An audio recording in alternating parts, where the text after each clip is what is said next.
വികസന വിളംബര ജാഥയോടെ ഇടുക്കി നിയോജക മണ്ഡലത്തിൽ സിറ്റിംഗ് എംഎൽഎയും കേരള കോൺഗ്രസ് നേതാവുമായ റോഷി അഗസ്റ്റിൻ തെരഞ്ഞെടുപ്പ് പ്രചരണം ആരംഭിച്ചു. ഇടയ്ക്ക് റോഷി പൂഞ്ഞാറിൽ മത്സരിക്കുമെന്നുള്ള അഭ്യൂഹങ്ങൾക്ക് ഇതോടെ വിരാമമായി.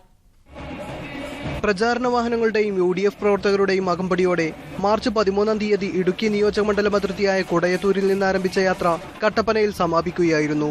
കഴിഞ്ഞ 15 വർഷമായി ഇടുക്കി MLA ആയിരുന്ന റോഷി അഗസ്റ്റിൻ മണ്ഡലത്തിൽ താൻ കൊണ്ടുവന്ന വികസനങ്ങൾ ഉയർത്തിക്കാട്ടിയാണ് യാത്ര നടത്തിയത്. യാത്രയുടെ സമാപന സമ്മേളനത്തിൽ പാർട്ടി ചെയർമാൻ KM മാണി അധ്യക്ഷനായിരുന്നു.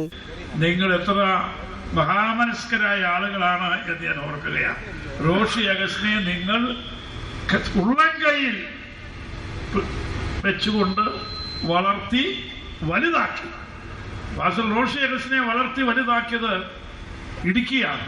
ഇടുക്കിയിൽ ഇത്തവണ റോഷി അഗസ്റ്റിനെതിരെ ജനാധിപത്യ Kerala Congress chairman Francis George ആകും സ്ഥാനാർത്ഥിയെന്ന് ഏകദേശം ഉറപ്പായ സാഹചര്യത്തിലാണ് വിപുലമായ പ്രചാരണ പരിപാടികൾക്ക് കേരള കോൺഗ്രസ് തുടക്കം കുറിച്ചത്.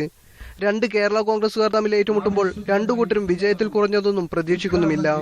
ബിജു തറയിൽ, മീഡിയ 1, ഇടുക്കി.